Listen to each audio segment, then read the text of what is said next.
Good day mga lods! Tara, luto tayo ng Bicol Express para sa jowa mong marites, pati ikaw chinismis! Bicol Express, natively known in Bicol as sinilihan. Pero alam nyo ba, originated ito at naging popular sa distrito ng Malate, Manila? What? Pero ang pagkakaluto nito ay traditional Bicolano style. At ang nakaimbento nito at nagpasikat ay si Selly Calao.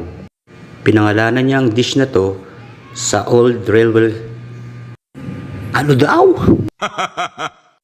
Old railway connecting Manila to Albay. At ayan mga lord, pinagmantika ko lang ang baboy at siya na rin pinanggisa ko sa bawang at sibuyas. At yung gata niya ay yung nabibili ng nakapak lang sa tindahan. At nilagyan ko ng malalaking dilis. Sandamakmak na sili para sa unang kagat, iyak agad.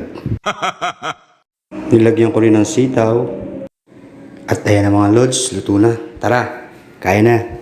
Di yan masarap, pero pwede na. Salamat sa panonood mga lods. Hanggang sa muli. Bye-bye.